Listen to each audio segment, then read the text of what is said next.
तोर फाटे लगते छाती रे साथी। वो सर के कंपनी से ही आया था, बहुत ही प्यारा बहुत ही अच्छा गाना है। वो गाना हम आप लोग को सुनाएंगे जरूर। क्या कह रहे थे दीदी के? और आज इस मंच पे आके अच्छा लग रहा है क्योंकि अपने घर का कार्यक्रम है और सचिन जी के गृह प्रवेश में हम लोग आए हैं, इनके गांव इनके घर। तो हम चाहेंगे आप सभी लोग अपना प्यार आशीर्वाद देंगे इस गाने को।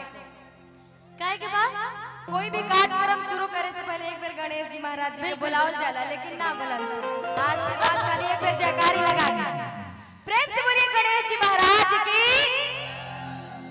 मैं बोल रही हूँ बोलने के लिए जय बै नहीं जय बोलना है।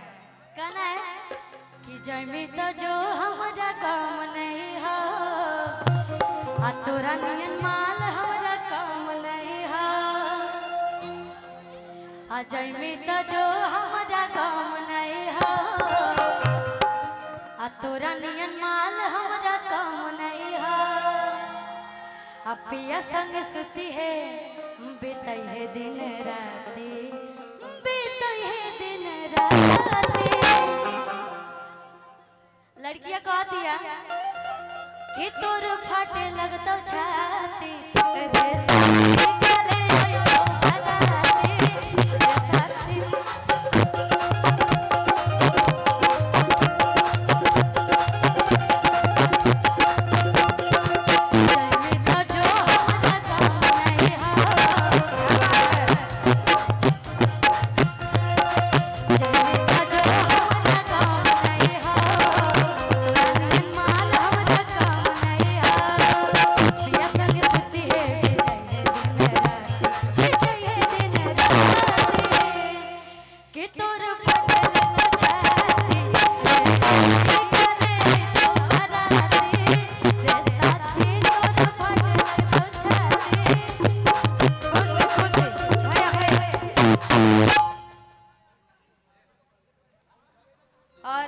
मगध का बहुत सारे कलाकार आए हैं, हम सभी भी मगही गाते हैं। और सबसे बड़ा खुशी की बात तो ये है कि हम लोग भोजपुरी के होके अब मगही गाते हैं। ये हम सभी का सौभाग्य है भाई कि मिला है। और हम लोग बोल नहीं पाते हैं मगही, लेकिन गाते हैं जैसे जैसे ये लोग बताते हैं वैसे वैसे अच्छा लगता है।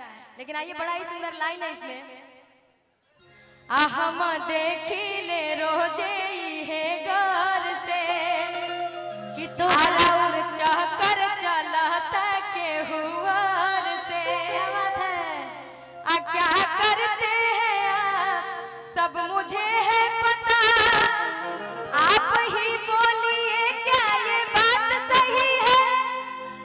कहे के बाद तुमसा कोई प्यारा कोई मासूम नहीं है, तुमसा कोई प्यारा कोई मासूम नहीं है। तुम जान हो मेरी तुम मालूम नहीं है।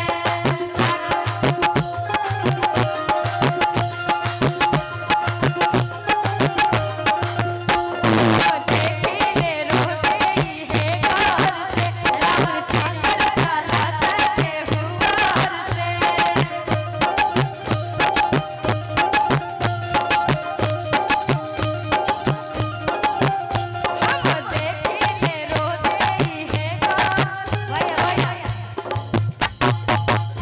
आज हम सभी सचिन जी के घर पे आए हैं और सचिन जी का घर नहीं, हम सभी का घर है, जितने भी कलाकार हैं। और इनका बहुत ज्यादा प्यार आशीर्वाद और सपोर्ट मिलता है। तो हम चाहेंगे आप थोड़ा सा डांस करें, आपके साथ हम लोग भी करेंगे। अब भागने से काम नहीं चलेगा, आइए आइए आइए। ऐसे ऐसे नहीं चलता, ऐसे नहीं चलेगा। आइए, जब हम लोग उतना दूर से आ गए आपके प्यार के चलते, तो आप हमारे खुशी के लिए डांस नहीं करेंगे? करना पड़ेगा भाई। आइए आइए आइए, ये बात। और आप सभी लोग ताली बजाएंगे क्योंकि सचिन जी डांस करेंगे। क्या बात है?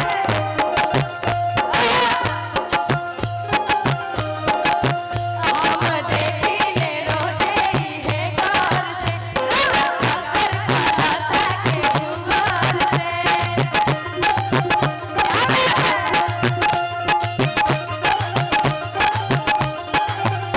आप करते हैं क्या सब मुझे है पता, आप करते हैं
के हेलो। पास रहेंगे, कहीं जाने हेलो। की कोई जरूरत नहीं हेलो है। तो डिलीट अरे डेली रौरिया ना जना लगल रहा हेलो आ दिल बहात आ हेलो। दिल पे हाथ धो हेलो। के देखइगा हेलो। कहता। हेलो हेलो हेलो आप वोकल उठा के थोड़ा सा रखेंगे तो अच्छा लगेगा। और दोनों सिंगर का वोकल उठा दीजिए। ऐसे ऐसे ऐसे ऐसे ऐसे मारा मारी कर रहे हैं जैसे लग रहा है डांस क्या ये साले साहब को? गुस्सा है हेलो गुस्सा है। हेलो अरे दिली रौरिया ना जना लगल रहता दिल पे हाथ धो के देखई का हेलो। कहता।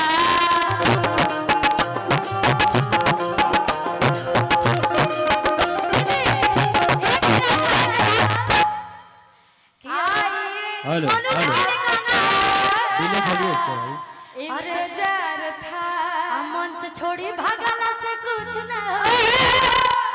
आ मंच छोड़ी भागला से कुछ न होई आ चल नाच के देखो हेलो। मन खुश न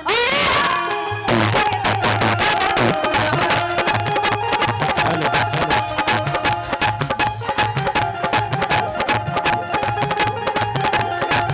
मंच छोड़ी भागला से कुछ ना होई मंच छोड़ी भागला से कुछ ना होई हेलो चालू करिए। हेलो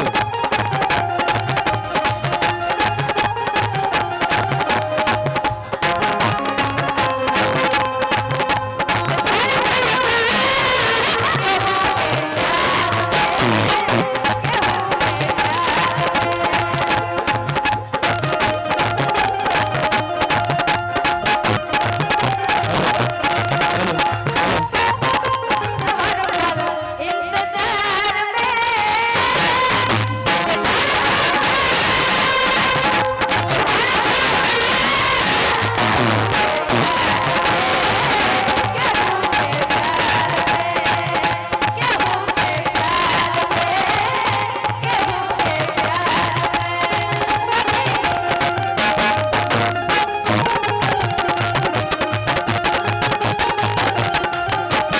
लेकिन एक गाना हम गाना चाहेंगे स्पेशल मोनू जी के लिए स्पेशल आपके लिए आज हम भी गावा, गावा, बोली गावा। देते हैं भाई आज हम भी बोली देते हैं पवन भैया के सर न बड़ा कि तू लाख छुपाई में प्यार बाके आ दुनिया के पता चल जाए रे आ चुप के चोरी मिले हम लमे तमाजा रे स्पेशल मोनू जी के लिए आप ही के लिए हम गा रहे हैं गावा गावा कि तू लाख छुपाई में प्यार बाके तू लाख छुपाई में प्यार बाके दुनिया को पता चल जाए रे चुप के चोरी मिले चुप के चोरी मिले मेरा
अच्छा जाइए जाइए।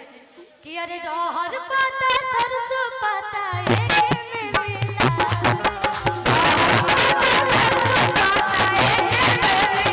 हल बहिनी हमर भैया हमर भैया हल बहिनी हमर भैया हम सर जी की तरफ से हैं? हम सर जी की तरफ से नहीं कि ना नहीं हैं? आओ आओ आओ आओ बच्ची आओ आओ बाबा के क्या कर रहे हैं आप? फरियादी हाँ ठीक ठीक ठीक खड़े हाँ इसके लिए भाई थोड़ा काम करो मुझे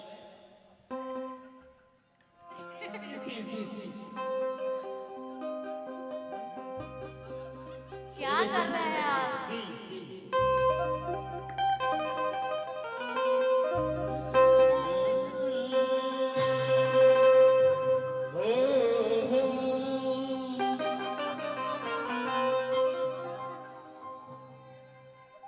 सुना है सुनाना है सुनाइए।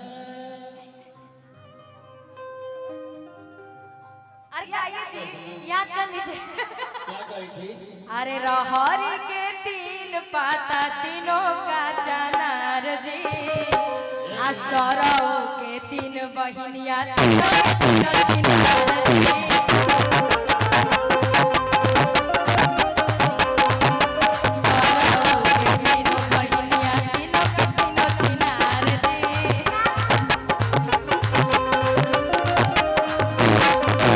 रहरी के तीन पाता तीनों के तीनों का चनार जी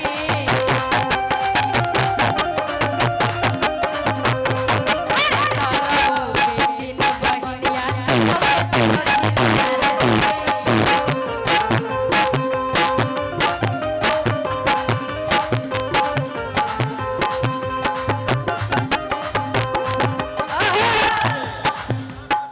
किसके तरफ से आपके तरफ से अच्छा साले जी के तरफ से सोचिए ये सोचने वाली बात गाड़ी में कितना पावर है भाई? गाड़ी में कितना पावर है साले जी की तरफ से प्यार मिल रहा है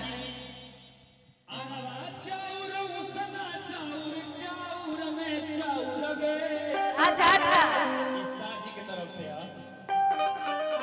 अरे यार चाउर उसना चाउर चाउर में चाउर गे ये तोहनी के सारी तो हमरो साथ है लेकिन सारी जी की तरफ से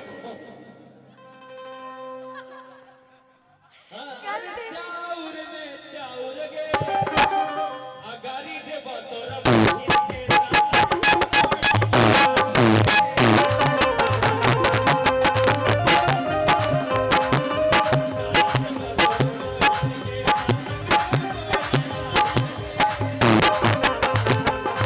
भैया तो अरे सुन लीजिए। हथिया हथिया सोर कइले वाले आइले रे अरे हथिया हथिया सोर कइले वाले आइले रे तोरा बहिन के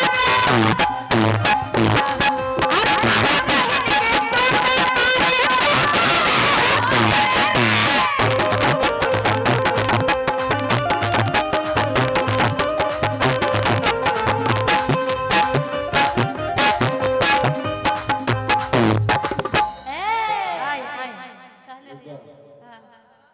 अपना तरफ से गाएंगे सपोर्ट के लिए बहुत घाटा बा, गाड़ी सुनने पड़ी। बेचारे के बीच में खड़ा करके जो आप लोग जितना गरियानी का शादी में गरियाई जगह नामी खाए गरिया रहे हैं क्या हो गया भाई? क्या सही बोल रहे हैं ना अरे ढेलावे ढेलावे आइल दुल्हा ढेलावा के तना हसाई हो अरे बहिन बेचता बलोरो चढ़ता अरे ढेलावे ढेलावे